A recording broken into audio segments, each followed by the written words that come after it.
ኢሳያስ ትላንት ስለ ኢትዮጵያ ሁልጊዜም በኤርትራ የነጻነት በዓል ላይ ንግግርን የሚያደርጉት ፕሬዝዳንት ኢሳያስ አፈወርቂ አይምሰልህ እንደ መንግስት በተቧደነ መንገድ ብር ወደዚህ የሚባል ነገር የለም። አታምን። የህወሓትን ጉዳይ እንመልከተው። ህወሓት መላ ትግራይን ተቆጣጥሯል። በትግራይ ክልላዊ መንግስት ትራንዚሽናል መንግስቱ በቲፒኤልኤፍ ዋና ኃላፊ ህወሓት ራሷ በጠራችው ሰልፍ ላይ ልታደርገው ልታሳካው የማትፈልጋቸው ጠንከር ያሉ ሐሳቦች ነው የተነሱባት። ምስኪን ነው። ትግራዩ ጦርነት ከዚህ በፊት ከነበረው በተለየ መልኩ የሚመጣ አይነት ይመስላል። አቶ ጌታቸው ረዳ ጦርነቱን በይፋ ጀምረውታል። ትናንትና ጌታቸው ረዳ አሁንም ከሻቢያ ጋር ያላቸውን ግንኙነት እንዳጠበቁ ይገኛሉ። ዩጋንዳ ተቀምጠህ ታስፈራራለህ አንተ ደንቆሮ። የኢትዮጵያ መንግስትም ከትግራይ አመራር ጋር ያልተጠበቁ አይነት ንግግሮችን እየተናገረ ግብጽ ኢትዮጵያ ላይ ትንኮሳ እየፈጸመች መሆኗን ውጭ ጉዳይ ሚኒስቴር ገለጸ። የሚኒስቴሩ ኤርትራም አሁን ላይ ከኢትዮጵያ ጋር ጦር ልትማዘዝ መሆኗን በሰፊው እያዳመጠ ነው። በዚህ ያንተ ሐዘን፣ ያንተ ለቅሶ፣ ያንተ በሽታ ጉዳይ አይደለም። ይሄ አብሮ አያኖርም። ያንተን ሰርግ አንተ ጨፍርበት። እዚህ ዙሪያ ላይ ግብጽም በኢትዮጵያ ድንበር ላይ ከኤርትራ ጋር ሆኖ እያንዣበበ ይገኛል። ዘር እቁብ አይደለም በተራ የምትመራው ሀገር ተባብረህ እንኳን ለማነጽ በጣም ብዙ ጥረት ይጠይቃል። ሰላም የተወደዳችሁ የሃናኒ ቲቪ ተመልካቾች እንደምን አላችሁ?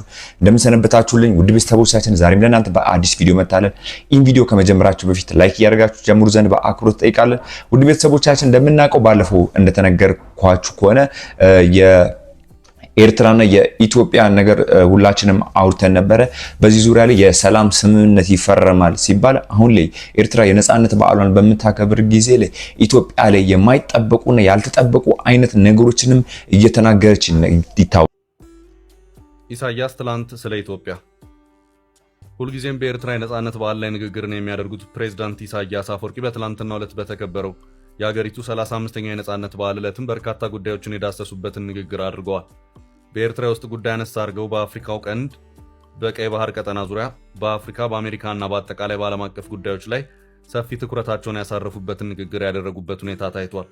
ፕሬዝዳንት ኢሳያስ ኤርትራውያን አሁን ተገኝቷል ላሉት ነጻነት ለከፈሉት መስዋዕትነት ከማመስገን ባለፈ የሀገሪቱን የውስጥ ጉዳይ ሊዳሰስ የሚችል ሰፋ ያለ ንግግር አላደረጉም።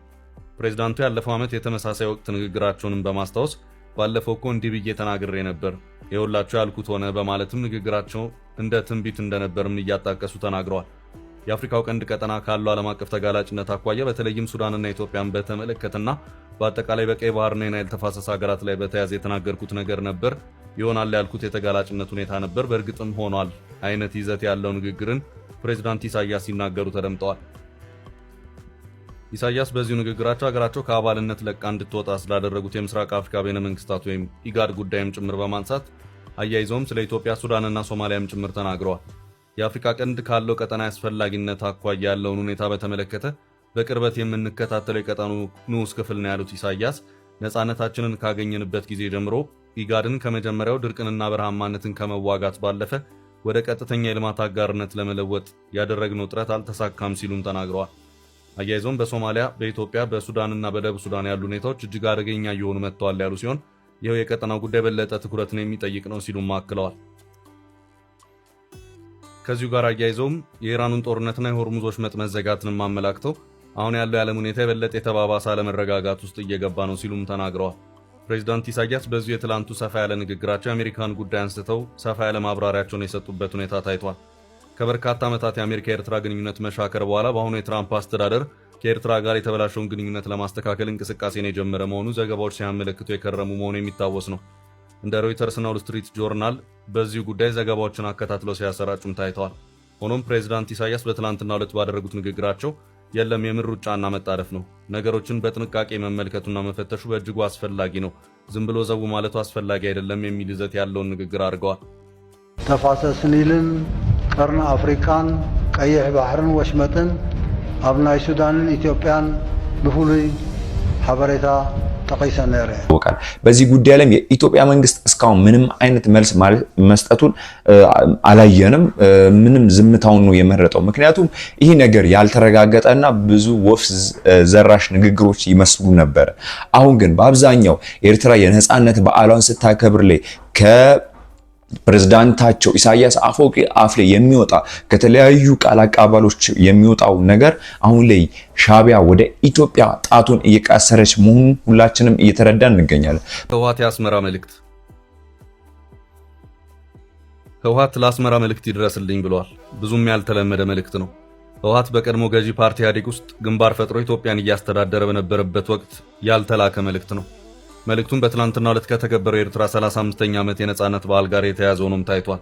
ህወሓት በዚሁ በትላንትናው ዕለት ለአስመራ ይድረስልኝ ባለው የትግርኛ ጽሑፍ መልእክቱም የትግራይ ህዝብና መሪ ፓርቲው ህወሓት ለ30 ዓመታት የኤርትራ ህዝብ የራስን ዕድል በራስ የመወሰን ትግልን ድጋፋቸውን ሲገልጹ ቆይተዋል ሲልም አስታውቋል። የትግራይ ህዝብና የኤርትራ ህዝብ በመልካም ሆነ በመከራ ጊዜ ለጋራ ድል እርስ በርስ የተደጋገፉ ወንድማማች ህዝቦች ናቸው ያለው ህወሓት የትግራይ ህዝብና መሪ ፓርቲው ህወሓት ከኤርትራ ህዝብና ከሌሎች ህዝቦች ጋር በመልካም ጉርብትናና በወዳጅነት ላይ የተመሰረተ ሰላማዊ ግንኙነትና የጋራ ልማትን ለማጠናከር ያላቸውን ፍላጎት መግለጽ ይወዳሉ ሲልም ህወሓት ይህንኑ አጠር ያለ መልእክቱን የቋጨበት ሁኔታ ታይቷል። በዚህ ዙሪያ ላይም ግብጽም እጇን ማስገባቷን ሁላችንም በብዙ አንግል ተረድተናል። በዚህ ዙሪያ ላይም የኢትዮጵያ መንግስት አሁንም ቢሆን ዝምታውን በምንም አንግል እየሰበረ አይደለም። ምክንያቱም በቀጣይ መረጃ መንግስት በግብጽ ከበባ ዙሪያ ከተወሰኑ ዓመታት ወዲህ ግብጽ በኢትዮጵያ ጎረቤት ሀገራት በኩል ከበባ በሚመስል መልኩ እያደረገች ያለውን እንቅስቃሴ በተመለከተ በኢትዮጵያ መንግስት በኩል ምላሽ ተሰጥቶበታል። ግብጽ ከሰሜን አፍሪካ ቀጠናዋ በመሻገር በምስራቅ አፍሪካና በናይል ተፋሰስ ሀገራት በኩል መጠነ ሰፊ እንቅስቃሴዎችን ማድረግ ከጀመረች ዋላ ደር ብላለች። በሱዳን፣ ደቡብ ሱዳን፣ ኤርትራ፣ ሶማሊያና ጅቡቲ የሚደረጉት የግብጽ እንቅስቃሴዎች ተጠቃሾች ናቸው። በሱዳን የእርስ በርስ ጦርነት ምክንያት ሂደቱ ተቋረጠ እንጂ ግብጽ ወደ ኢትዮ ሱዳን ድንበር በመጠጋት ከሱዳን ጋር የጦር ልምምድ እስከ ማድረግም የደረሰች መሆኑ የሚታወስ ነው። ከዚያ በኋላም በአፍሪካ ህብረት ሰላም አስከባሪ ስምም ወደ ሶማሊያ ጦር ለመላክ ሰፊ እንቅስቃሴዎችን ስታደርግ ቆይታለች። በቅርብ የወጣ አንድ መረጃ ደግሞ ግብጽ በደቡብ ሱዳን ሳይቀር በሚስጥር ጦር አስገብታ ነበር። ሆኖም የደቡብ ሱዳን መንግስት ይሄው የግብጽ ጦር ለቆ እንዲወጣ ትዕዛዙን አስተላልፏል። ግብጽ ከዚህም በተጨማሪ ከኤርትራ ጋር ልዩ ግንኙነትን የጀመረች ሲሆን የሀገሪቱ ፕሬዝዳንት አብዱልፈታህ አልሲሲን ጨምሮ ሌሎች ሚኒስትሮች ወደ አስመራ አምርተዋል። ፕሬዝዳንት ኢሳያስም ካይሮ ሄደው መክረዋል። ከዚያም በኋላ የግብጽ ሚኒስትሮች አስመራ እግር አብዝተውም ታይተዋል። ግብጽ ኤርትራንና ሶማሊያን ባካተተ መልኩ አንድ የቀጠና ወታደራዊ ግንባርን ለመፍጠር ጥረት አድርጋም ነበር። ሆኖም በመጨረሻ ሶማሊያ በማፈግፈጓ ይሄው አስመራ ላይ ተፈርሞ የነበረው ቃል ኪዳን በስኬት ሳይደመደም ቀርቷል። ግብጽ የምታደርጋቸው እንቅስቃሴዎች ኢትዮጵያን ታሳቢ ያደረጉ መሆናቸው ግልጽ ሲሆን የቅኝ ግዛት የውሃ የበላይነቷን አስጠብቃ ለማስቀጠልም ከኢትዮጵያ ጎረቤት ሀገራት ባሻገርም የናይል ተፋሰስ ሀገራትንም ጭምር እያስተባበረች ትገኛለች። የሀገሪቱ ባለስልጣናት ለዚሁ ዓላማቸው ማስፈጸሚያም $100 ሚሊዮን የመደቡ መሆኑንም ከሰሞኑ አስታውቋል። ይህ ከኢትዮጵያ ውጭ ያሉትን ሌሎች የአባይ ተፋሰስ ሀገራትን የውሃ መብታቸውን በአግባቡ እንዳይጠቀሙ ለማድረግ በሚመች መልኩ ለማባበል የተመደበ በጀት ነው። ግብጽ በዚህ መልኩ ቀጠናዊ እንቅስቃሴዎችን ስታደርግ በኢትዮጵያ በኩል ብዙም የተሰጠ አስተያየት ወይም ምላሽ ባይኖርም ከሰሞኑ መግለጫን የሰጡት የውጭ ጉዳይ ሚኒስትር ቃል አቀባይ አምባሳደር ነቢያት ጌታቸው በዚህ ጉዳይ አጠር ያለ ማብራሪያን ሰጥተዋል። ከበባ በሚመስል መልክ ግብጽ በቀጠና የምታደርገውን እንቅስቃሴ ውጥረትና ትንኮሳ የሚመስሉ ድርጊቶች በተደጋጋሚ እየታዩ ነው ያሉት ቃል አቀባዩ አምባሳደር ነቢያት ይህ አዲስ ነገር አይደለም፣ ግብጾች ለረጅም ጊዜ ሲከተሉት የቆዩና የሞከሩት ስልት ነው። ኢትዮጵያ የባህር በር አጀንዳዋ ምን ያህል አስፈላጊ እንደሆነም አንዱ ማሳያው ይህ ነው። ኢትዮጵያ ፍላጎቷን ባነሳችበት ወቅት ኢትዮጵያን ለማነቅ የሚደረጉ እንቅስቃሴዎች የመጨመርም የመጠናከርም አካሄድ አለ። ይህ አካሄድ ግን ከዚህ ቀደምም ሲሞክሩት የቆየ ስልት ነው። ኢትዮጵያ ምንም ቢሆን የባህር በር ፍላጎት አጀንዳዋን አጠናክራ የምትቀጥልበት ይሆናል። ፍላጎቱን እውን በማድረጉ ረገድም ኢትዮጵያ ሂደቱ ሰላማዊና ዲፕሎማሲያዊ በሆነ መንገድ መሆኑንም ደጋግማ አስረድታለች ሲሉም ተናግረዋል። አንዳንድ ጫጫቶች ዝም ብለው ይረጋጋሉ በማለት ብዙ ነገሮችንም የኢትዮጵያ መንግስት እየታገሰና በብዙ አንግልም እየተረዳ ይገኛል ብዬ አስባለሁ። አሁን ላይ ግብጽ ከኤርትራ ጋር የማይጠበቁ አይነት ስምምነቶችንም በቀይ ባህር ዙሪያ ላይ እየተፈራረሙ ይገኛል። ይህ ማለት ኢትዮጵያ የቀይ ባህርን እንደምትፈልግ ሁላችንም እናውቃለን። ግብጽ ኢትዮጵያ ላይ ትንኮሳ እየፈጸመች መሆኗን ውጭ ጉዳይ ሚኒስቴር ገለጸ። የሚኒስቴሩ ቃል አቀባይ በሰጡት መግለጫም ኢትዮጵያም በተለይ የባህር በር አጀንዳ ይፋ ካደረገች ወዲህ ግብጽ ውጥረትና ትንኮሳ የሚመስሉ ተግባራት እየፈጸመች ነው ብለዋል። የኢትዮጵያን ባህር በር ጥያቄ ለማደናቀፍ የሚደረጉ እንቅስቃሴዎች በግብጽ በኩል መጠናከራቸውን ቃል አቀባዩ አምባሳደር ነቢያት ጌታቸው ገልጸዋል። የትራንስፖርት እንቅስቃሴና የወደብ ትስስርን የተመለከተ ስምምነት ባለፈው ሳምንት መፈራረማቸው ይታወሳል። ግብጽና ኤርትራም የቀይ ባህር ጉዳይ የጠረፍ ሀገራትን ብቻ የሚመለከት እንደሆነም በዚሁ ጊዜ ገልጸዋል። ሆኖም የነ ግብፅ እርምጃ አዲስ እንዳልሆነ የጠቀሱት ቃል አቀባዩ ኢትዮጵያም የባህር በር አጀንዳዋን በሰላማዊ መንገድ አጠናክራ ትቀጥላለች ብለዋል። በዚያ ዙር ደግሞ ግብፅ ኢትዮጵያን ለመጉዳት ስትል የማታደርገው ጥረት የለም። ምክንያቱም ኢትዮጵያን በሚጎዳ መንገድ ግብፅ ሁሌም እንደተሰለፈች ነው። በዚህ ዙሪያ ላይ የኤርትራና በኢትዮጵያ መካከል ያለውን ሸካራ ሁላችንም የምናውቀው ነው። በዚህ ጉዳይ ላይም ግብፅ ከኤርትራ ጋር አንድ ላይ በመሆን ኢትዮጵያን ለማጥቃት እያጤነችና እያቀደች እንደሆነ በብዙ አንግልም ሁላችንም እየተረዳን እንገኛለን። ውድ ቤተሰቦቻችን እናንተስ ስለ ግብፅም ስለተለያዩ ነገሮችን ምን ትላላችሁ? በተለይ ደግሞ ምሁሮች የቀድሞ የትግራይ አመራሮችም ያልተጠበቁ አይነቶች ነገሮችን መናገራቸውንም እንዳላቆሙ ሁላችንም እያየ ነው። ምክንያቱም የመጣሁት ስለ ጽንዶ ለመግለጽ ስለሆነ ነገር ግን ከጽንዶ መግለጫ በፊት ስለ ሱዳን በጣም አጭር ቃል መናገር እፈልጋለሁ። በአማርኛ የምናገርበት ዋናው ምክንያት የጽንዶን ዓላማ አማርኛ ተናጋሪ የሆነው ሰፊው የኢትዮጵያ ሕዝብ አማራው በዋነኛነት ሌሎች ደግሞ አማርኛ የሚናገሩ እንዲገባቸው እንዲረዱት እና የጽንዶ ዓላማ ተከታዮች ተርጓሚዎች ሰሪዎች እንዲሆኑ ለማድረግ በማሰብ ነው። ከዛ በፊት ግን ሱዳንን በተመለከተ አንድ ቃል መናገር እፈልጋለሁ። የዛሬ 50 ዓመት ገደማ ከትግራይ ተነስቼ በኤርትራ አድርጌ በቃርወራ በኩል ፖርት ሱዳን ነው የገባሁት። የ24 ዓመት ልጅ ነበርኩ። ሱዳን በዛ ወቅት 1 ሚሊዮን ኢትዮጵያዊ ስደተኞች ተቀብላ ያለምንም ማጉረምረም ታስተናግድ ነበር። የሱዳን ሕዝብ ደግነት የማያቅ ኢትዮጵያዊ የለም። ዛሬ የኢትዮጵያ መንግስት የሱዳንን አገር እንደ አገር ለማፍረስ የሱዳን ሕዝብ ሰላም ለማናጋት የዩናይትድ አረብ ኤሚሬትስ ቅጥረኛ ሆኖ መሳሪያና ተተኳሽ አስተላላፊ ሱዳንን የሚያፈርስ ሰራዊት አሰልጣኝ በመሆኑ የተነሳ የኢትዮጵያ ሕዝብ የሚሰማውን ሐዘን በዚህ ሕዝብ ስም ልገልጽላችሁ ፈልጋለሁ። ይህ ጦርነት ምን እንደሚያስከትል ሁላችንም እናውቃለን። ወደ ቤተሰቦቻችን እንደምናውቀው የትግራይ ጊዜያዊ አዋጅ ወይም ትግራይ ሁላችንም አሁን የቀድሞ ፕሬዝዳንት የሆኑት እንደተሾሙ ሁላችንም እናውቃለን። አሁን ላይ ይህ ጉዳይ በጣም እየከረረ መምጣቱን ሁላችንም ሰምተናል። ባለፈውም አንድና አንድ ነው ህወሓት በትግራይ ህወሓት በሌተናንት ጀነራል ታደሰ የሚመራውን የትግራይ ጊዜያዊ አስተዳደር ቀሪ በማድረግ ስልጣኑን መውሰዱን ተከትሎ ከዚህ በኋላ ዋና ትኩረቴ አንድና አንድ ነው፣ እሱም ወልቃይት ነው እያለ ነው። አሁን ባለው ሁኔታ በትግራይ ወደ ጥናቶች፣ ስብሰባዎች፣ ታጣቂዎቹን ቃል የማስገባት መሐላዎች በሙሉ ወልቃይትን ማስመለስ የሚለው አንድ ነጥብ ላይ እያጠነጠኑ ነው። ከሰሞኑም ትግራይን መሰረት አድርጎ የሚሰራጩት የክልሉ ሚዲያዎች ህወሓት ስልጣኑ መልሶ ሲወሰድ ይህንኑ ግዛት የማስመለስ ተግባር ለመፈጸም መሆኑን እያመለከቱም ይገኛሉ። የክልሉ ጋዜጠኞችም የተፈናቀሉ ዜጎችን ቃለ ምልልሶችን አድርጋችሁ በየዕለቱ ለህዝቡ አቅርቡ የሚል የቤት ስራ የተሰጣቸው መሆኑ የታወቀ ሲሆን ከሰሞኑም ባሉት ተከታታይ ዝግጅቶችና የዜና ሽፋኖች ፕሮግራሞቹ እየቀረቡ ነው። ከዚህ ባለፈም ታጣቂዎቹም ከሆነ በሰላም ካልሆነ ደግሞ በኃይል ግዛታችንን እናስመልሳለን፣ ተፈናቃዮችንም ወደ ቀያቸው እንመልሳለን በማለት ቃል ግቡም እየተባለ መሆኑን የሚያመለክቱ መረጃዎችም ከትግራይ እየወጡ ነው። ውይይቶች እየተካሄዱና ወጣቶችም ለውትድርና በግዳጅ ጭምር ወደ ማሰልጠኛዎች እንዲሄዱ እየተደረጉ ነው። የትግራይ ብዝሃነትና ግንኙነት ጽሕፈት ቤት ኃላፊ አቶ ከራያ ሰፋ ከትግራይ ቴሌቪዥን ጋር ባደረጉት ሰፋ ያለ ቆይታም አሁን ያለው የአዲሱ የደብረጽዮን አስተዳደር ዋነኛ ትኩረት የወልቃይት ጉዳይ መሆኑን አመላክተዋል።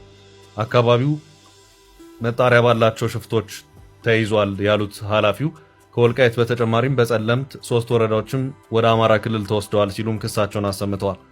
እንደነገርኳችሁ የትግራይ መንግስት እስከ ግንቦት 30 ድረስ ማንኛውም ትምህርት ቤቶች እንዲዘጉ ህግና መመሪያ እንዳወጣ ሁላችንም እናውቃለን። ዶክተር በትግራይ ክልል ነገሮች ከቁጥጥር ውጪ እየወጡ ይመስላል።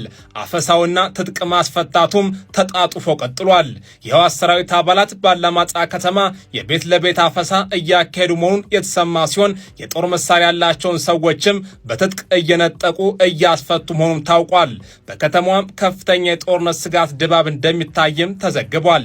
ትጥቅ ማስፈታቱ በዋናነት የቀድሞ የሰራዊቱ አባላት ሚሊሻዎችና ታዋቂ ግለሰቦች ላይ ያነጣጠረ ነው ተብሏል። ባላማጣ ከተማ ዙሪያ ባሉ አካባቢዎች የህወሓት ወታደሮች ወታደራዊ ስልጠናን እያደረጉ እንደሚገኝ ነው የተነገረው። ሪፖርተር ጋዜጣ ያነጋገራቸው ያላማጣ ከተማ ነዋሪዎች እንደገለጹት የህወሓት ኃይሎች አካባቢውን ከተቆጣጠሩ አንስቶ እንቅስቃሴያቸው በህዝቡ እንዳልተወደደላቸው ይናገራሉ። ጽዮንም አሁን ያልተጠበቁ አይነት ንግግሮችንም እየተናገሩ ይገኛል። አሁን ላይ ከሻዕቢያ ጋር በማመጽ የተለያዩ የሃይማኖት ተቋማትና የተለያዩ ሰዎች ከኤርትራ የነጻነት በዓል ጋር ተገኝተው አብረው እያከበሩ መሆኑን በአንዳንድ ቪዲዮዎችም እያየን ነው። ይሄ ይበቃል። እስካሁን ብዙ ዋጋ አስከፍላችሁናል።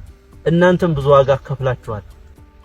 ለረከሰ ዓላማ ለጠላት ተልኮ ህይወታችሁን አትገብሩ። የአማራው ህዝብ ኮዝ፣ የአማራው ህዝብ መከራ፣ የአማራው ህዝብ ሰቆቃ መሰማት ያለበት ቤት ሁሉ እየሄዳችሁ በር ያንኳኳችሁ ንገሩ። አግዙ፣ በምችሉት ሁሉ አግዙ። ሚናችሁን ግን ወቁ። እያንዳንዱ አማራ በየቀኑ ሞራሉን ማደስ፣ በየቀኑ በቁርጠኛ መሆን፣ በየቀኑ መበርታት፣ በየቀኑ ለትንቅንቅ ራሱን ማዘጋጀት መቻል ይኖርበታል። ፋይት ማድረግ ይኖርበታል። ማለት ኢትዮጵያዊነታችንና ያለንን ጥላቻን ያሰፋል ብዬ አምናለሁ። ምክንያቱም ትግራይ ጦርነት አሁንም ከኢትዮጵያ መንግስት ጋር እንደቀደሙ ከዚህ ቀድሞ ከነበረው በላይ ጦርነት እንደሚጀምሩ ማወጀውን ሁላችንም እንደሰማነው አሁን በትግራይ ወጣቶች ላይ ምን እየተፈጠረ ነው? የመቀሌው ጭንቀት መረጃውን በአጭሩ አቀርብላችኋለሁ።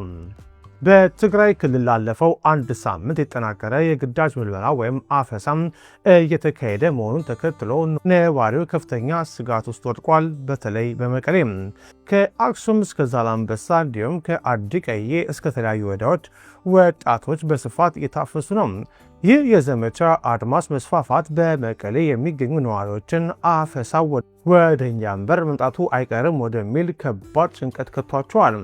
በዶክተር ደብረጽዮን ገብረ ሚካኤል የሚመራው የህወሓት ክንፍ ይህንን አስደንጋጭ እርምጃ ደጀንና ግንባርን የማጠናከር አጀንዳ ነው ብሎታል። በዚህም ወጣቶቹ ፍቃዳቸው ሳይጠየቅ በቀጥታ ወደ ወታደራዊ ማሰልጠኛ ካምፖች እየተወሰዱ ነው። አንዲት የቀድሞ የህወሓት ተዋጊ ለዛሀበሻ እንደገለጸችው ወጣቱ ራሱን ለማትረፍ ሲል አካባቢውን እየለቀቀና በተለያዩ ስፍራዎች የተደበቀ ይገኛል። የህዝቡ ስነ ልቦና በፍርሃት ከመቧቱን በላይ የከተሞች መደበኛ እንቅስቃሴም ተስተጓጉሏል። ምንም እንኳን አፈሳው ጠናክሮ ቢቀጥልም በመቀሌ ዙሪያና በዛላምበሳ አካባቢ ህዝቡ በራሱ ተነሳሽነት ታፍሰው ይወሰዱ ከነበሩት ወጣቶች መካከል የተወሰኑትን በማስመለጥ ከዘመቻው መታለቅ ችሏል። ይህ ሁኔታ በቀጣይ ምን ሊያስከትል ይችላል? በተለይ ከምርጫ በኋላ በፌዴራል መንግስቱና በህወሓት መካከል የሚኖረው ፍጥጫም ብዙዎችን አሳስቧል።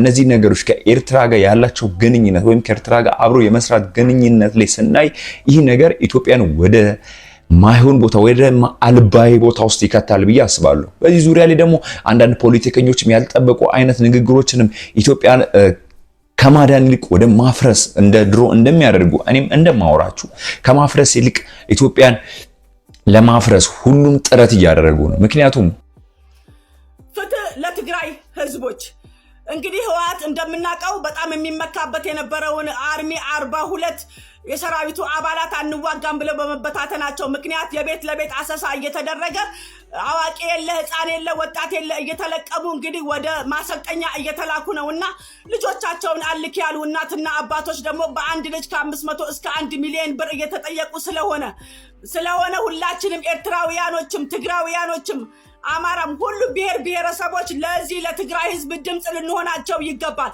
አብሶ ውጭ ሀገር ላይ ሆናችሁ ጦርነቱን የምትናፍቁ ጦርነት እንዲጀመር አፋችሁን ከፍታችሁ የምትለፈልፉ ሰዎች እየተገደለ ያለችው የትግራይ እናት ናት። እየጠፋ ያለው የትግራይ ዘር ነው። ስለዚህ ግድ ሊላችሁ ይገባል እንጂ በእነሱ ደም እየነገዳችሁ የምትደልቡበት ዘመን ማብቃት አለበት። ኢትዮጵያ ውስጥ ያላችሁ ትግራውያኖች፣ ውጭ ያላችሁ ትግራውያኖች ለትግራውያን እናቶች ድምጽ ልንሆና ሊሆናቸው ይገባል። ፍትህ እንጠይቃለን። ሁላችንም በኮሜንት እየገባን ፍትህ እንላለን። ብዙ ቁጥራቸው ይሄ ተብሎ የማይገመት ብዙ ትግራውያኖች ወደ ኢትዮጵያ እየገቡ ነው። በእነሱ ምክንያትም ልጆቻቸው የጠፉባቸው እናቶችም ብር ክፈሉ አለበለዚያ ልጅሽን አምጪ እየተባሉ በትልቅ ስቃይና ሰቆቃ ውስጥ ይገኛሉ። በዚህ ጉዳይ ሁላችንም ኢትዮጵያውያኖች ዝም ልንል አይገባም። ያጠፉት ከላይ ያሉት ናቸው እንጂ ህዝቡ ምንም አላደረገም። በጦርነትም ተጎጂው ህዝቡ ነው፣ በረሃቡም ተጎጂው ህዝቡ ነው። ስለዚህ ለዚህ ህዝብ ፍትህ ልንል ይገባል። እዛ ሆናችሁ እነ ኤድሞን እያላችሁ የትግራይን ህዝብ ወደ ጦርነት እየከተታችሁ ያላችሁት ነገ በእናንተ ቤት እግዚአብሔር ይሄን ነገር ያስገባባችሁ። ከዚህ በኋላ ሐዘን፣ ከዚህ በኋላ ለቅሶ በትግራይ ህዝብ ላይ ሊደርስ አይገባም። ፍትህ እያልን ሁላችንም ልንጮህ ይገባል። እኔ እንደ አንዲት ኢትዮጵያዊ ሴት ፍትህ ማለቴን አላቆምም። ፍትህ ለትግራይ፣ ፍትህ ለአማራ ህዝብ፣ ፍትህ ለኤርትራ ህዝብ ፍትህ ጠይቃለሁ። ሁላችሁም ኮንት እየገባችሁ ፍትህ ጠይቁ። ማንም ሰው በዚህ ጦርነት አሸናፊም ተሸናፊም የለም። እያለቁ ያሉት ኢትዮጵያውያኖች ናቸው። እባካችሁ ጦርነቱ እንዳይጀመር ሁላችንም እንጸልያለን። ሁላችንም ደግሞ ከትግራውያኖች ጎን እንቆማለን። እባካችሁ እንደ አንዲት እናት እለምናችኋለሁ። ሁላችንም አንዳንድ የነደደን እሳትን በውሃ ማጥፋት ነው እንጂ እሳት ላይ የበለጠ ቤንዚን መርፋት ማለት ሀገርን የበለጠ ማውደም ነው እንደማለት ነው። አሁንም እነዚህ አክቲቪስቶችም ያልተጠበቁ አይነት ንግግሮችንም እየተናገሩ ኢትዮጵያን ወደ አልባይ ቦታ እየከተቱ ይገኛሉ። በዚሁ ላይ የትግራይ ጦርነት በጣም እየባሰና የከረረ የሚመጣ ይመስለኛል። በአንዳንድ ፍንጮች ላይ እንደሰማነው የትግራይ ጦርነት አክርሮና በዝግጅት መጥቷል። ከኢትዮጵያ መንግስት ጋርም ከተለያዩ አገራት ጋር ለመዋጋት ዝግጅታቸውን መጨረሳቸውን ሁላችንም ሰምተናል። ወደ ቤተሰቦቻችን እንዲህ አይነት ቪዲዮዎች ለእናንተ እንዲደርሱላችሁ ከፈለጋችሁ ይህ ቻናል ለብዙዎች እንዲደርስ ላይክ፣ ሼር፣ ሰብስክራይብ ስለምታደርጉልን እጅግ አድርገን እናመሰግናለን። ሁሌም እንደምንላችሁ ኢትዮጵያን ሰላም ያደርገን። እናመሰግናለን።